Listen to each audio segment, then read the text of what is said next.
जय मिथिला। मिथिलाक बढ़ैत डेग संग हम सरोज झा अहाँ सब लोकनिके मिथिला तक न्यूज में स्वागत करै छी। अहाँ सबके बता दी बिहार के सबसे खराब व्यवस्था शिक्षा व्यवस्था है।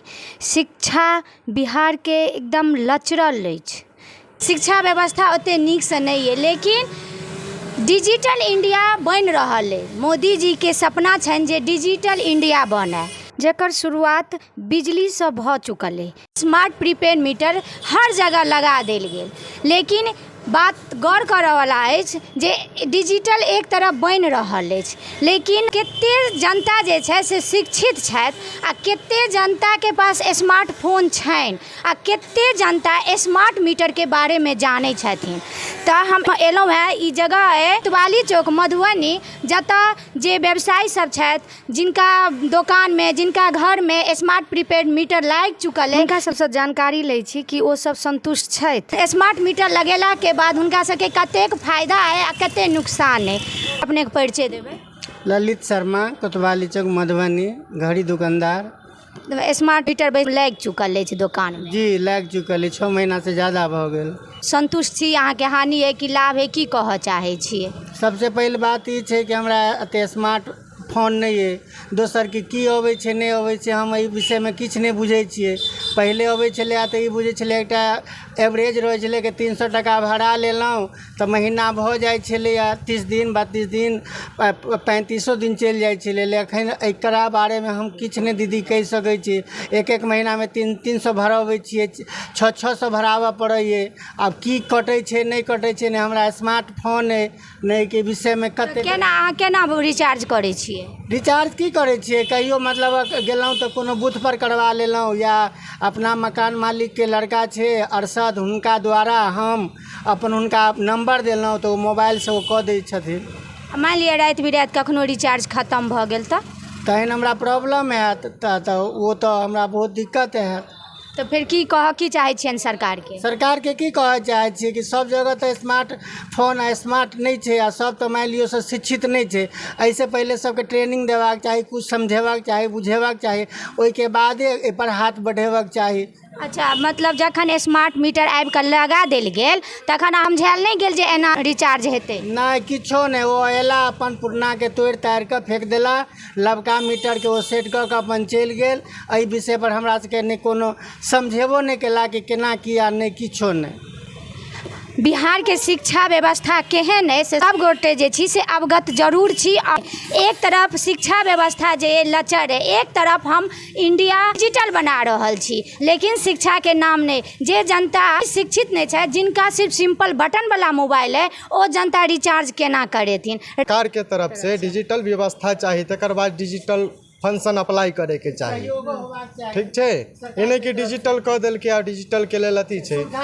हर एक भी दुकानदार ऐसा नहीं है, कोई संतुष्ट नहीं है। जे कोई भी अखन नहीं कह रहा है जे हम ये मीटर लगेला से संतुष्ट छी, कि कोई कहे छै हमरा बिल बहुते आबि गेल, कोई कहे छै जे ई तरह के बात छै, कोई फोन रिचार्ज करावेला परेशान छै, केकरो राति बिराति लाइन कटि गेलै, बाप बाप करे राति में अंधेरा में परेशान भेल छै। तो ओ सबसे ई सुविधा नहीं, एक तरह के परेशानी छै जनता के लेल।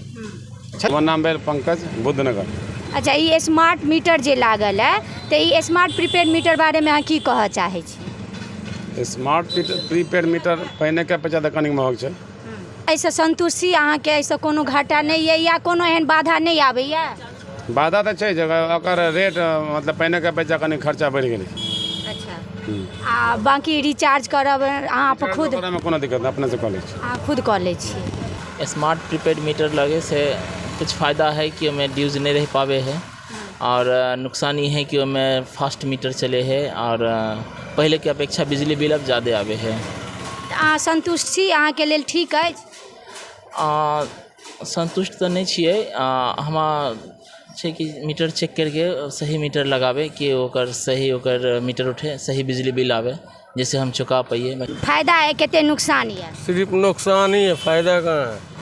केना की नुकसान है? डबल बिल रिचार्ज करना पड़ता है। पहले 500 का बिल आता था, अब 1000 का रिचार्ज करना पड़ता है पर मंथ। सरकार के की कहना चाहिए? सरकार को कहेंगे प्रीपेड करके पोस्टपेड कर दे, वही सही है। पोस्टपेड पर और क्या। अब किसी के पास पैसा तत्काल नहीं रहेगा तो अंधेरा में रहेगा लोग। अरुण कुमार राय, स्टेशन चौक, सुधा मिल्क पार्लर, मधुबनी। सौंसे जे ई स्मार्ट मीटर लग गए है तो एक की फायदा है कि नुकसान है? जब से स्मार्ट मीटर लगाया गया है तब से हमको दुगना बिल जमा करना पड़ रहा है। कई बार हमने शिकायत भी किया है बिजली ऑफिस में जाके, तो हमको कहता है इस बारे में हमको कोई जानकारी नहीं है। और उस स्थिति में अभी आए हैं तो हम आपको कह रहे हैं कि या तो उखाड़ के ले जाइए, नहीं तो हम उखाड़ के फेंक देंगे, नहीं तो मेरा पैसा ऊपर गया, तो उपभोक्ता फोरम में हम जा रहे हैं आपके खिलाफ। आगे अनुसार जे पहल का यूनिट वाला जे छलैया मीटर वह ठीक छलैया? वही ठीक था, अभी भी वही ठीक है। स्मार्ट की सरकार के की कह चाहे छी? सरकार के नहीं, बिजली विभाग का इसमें गलती है, सरकार का कोई गलती नहीं है। हमार नाम सुनील कुमार राय है, घर दुकान है बगल में। की कहे छिए? हम पहले के मीटर ठीक छलै, बुझलिए। अभी वाला मीटर के कोनो रेट नहीं है, जखन मन तखन कटि जाइ छै, कोनो टाइम टेबुल नहीं है, जखन तखन कटि जाइ छै, बुझलिए। पहिलुके मीटर ठीक है।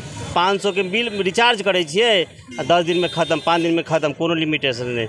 जबकि इतना ही जलै छै जते सब दिन जलै छै। कंपनी वाला छै ने मीटर, वही जियो कंपनी से 60 गाँठ छै बिजली विभाग के, अपन एहिके चलते मतलब जे मन से जे बिल भेजै छै। कि एगो जनता अहाँ सबके कहलथि है जे जियो से कनेक्ट छनि, हिनका कहनाम छनि जे बिजली के जियो से कनेक्ट कऽ देल गेलै है। हिनका आशंका छनि जे आबै वाला में जियो के अंदर ही बिजली विभाग भी नहीं चलि जायत। की तऽ बात केलहुँ स्मार्ट प्रीपेड मीटर के बारे में। किछु जनता जे छथि से संतुष्ट छथि, लेकिन किछु बदलाव करऽ चाहै छथि। लेकिन किछु जनता जे छथि जिनका बटन वाला मोबाइल छनि, जिनका लग स्मार्ट मोबाइल नहीं छनि आ ओ शिक्षित भी नहीं छथि, तऽ कतौ ने कतौ कनिक हल्का दिक्कत छै। डिजिटल इंडिया ठीक छै, डिजिटल इंडिया भेनाइ जरूरी छै, लेकिन रिचार्ज खत्म भऽ जाइ छै तऽ जिनका आबै छनि ओ अपना फोनसँ रिचार्ज कऽ लेथिन, लेकिन जिनका नहीं आबै छनि ओ समझि सकै छै एते भीषण गर्मी में अगर 12 बजे राति में लाइट हुनका घर में कटि रहल छनि तऽ ओ 12 बजे रातिसँ कते परेशानी के सामना हुनका उठा पड़तनि। तऽ हम अहाँ सब लोके से ई जते दर्शक छी सबसे हम एतबे अनुरोध करब जे वीडियो के ज़्यादा से ज़्यादा शेयर करियो, ताकि स्मार्ट प्रीपेड मीटर जे छै ताहि के बारे में जतेक जनता छथि सेहो एक दोसर अपन राय विचार देथिन और ई सरकार तक पहुँचनि आ स्मार्ट मीटर पूर्ण तरह से लगाबऽ से पहले किछु ट्रेनिंग दऽ देथिन और किछु सुविधा दऽ देथिन। एहि वीडियो में एतबे, फिर दोसर वीडियो में नया मुद्दा के साथ अहाँ सब लोगन के समक्ष हम रूबरू हैब। तऽ हम सरोज झा हम अपन सहयोगी के साथ अहाँ सबसँ विदा लै छी। धन्यवाद।